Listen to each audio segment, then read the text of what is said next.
আচ্ছা থামো থামো, প্রবলেম তোমাদের না, প্রবলেমটা আমার। কেন ভাই, আপনিও কি মারপিট করেন? আপনাকে তো মাত্র ভালো বললাম। কথা সবকিছু শুনে তারপরে একটা মন্তব্য করবা। আমি বলতে চাচ্ছি যে তোমাদেরকে যে ভাড়া দিয়েছি আমি বাসাটা, এটা আমি ভুল করেছি, এটা আমার প্রবলেম। এখন মনে হচ্ছে বাসাটা তোমাদের কাছে দিয়ে আমি কোথাও চলে যাই। খুব ভালো হবে ভাই, আপনি বাসাটা আমাদেরকে দিয়ে দেন, আমরা একদম দেখে শুনে ঠিক করে রাখবো আপনার বাসা। দেখেন ভাই, তার মানে কি তোমরা চাচ্ছ যে আমার বাসাটা তোমাদের কাছে লিখে দিয়ে আমি বনবাসে চলে যাই, মানে আমি একটা আহাম্মক, তাই তো? তাহলে এই ফালতু মেয়েদেরকে মেস থেকে বের করে দেন।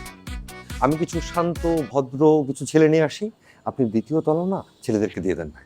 ভাইয়া, এসব ফালতু অসভ্য বেকার দিতে বাসা থেকে বের করে দেন, বরং আরো কয়েকটা মেয়ে রাখেন। মেয়েরা তো মাইট জাতি ভাইয়া, আপনার বাসা সুন্দর করে দেখে শুনে পরিষ্কার করে রাখবো আমরা। সেজন্যই তো রিমুকে একদম আঘাত করে, তার চোখে আঘাত করে তার চোখটা নষ্ট করে দিয়েছো ভাই। এটা একটা গুন্ডা, আর আমাদেরকে বলে অসভ্য গুন্ডা। ভাই কিছু বলবেন না? আমি বলবো, আমি বলার জন্যই তোমাদের দুজনকে ডেকেছি। তুমি ভেবো না যে আমার বাসায় চা চিনি বেশি হয়ে গেছে, তোমাদেরকে ডেকেছি দাওয়াত করে খাওয়ানোর জন্য। ভাই এরা চায়েরও অযোগ্য, এরা চায়ের সম্মানটা পর্যন্ত দিতে জানে না।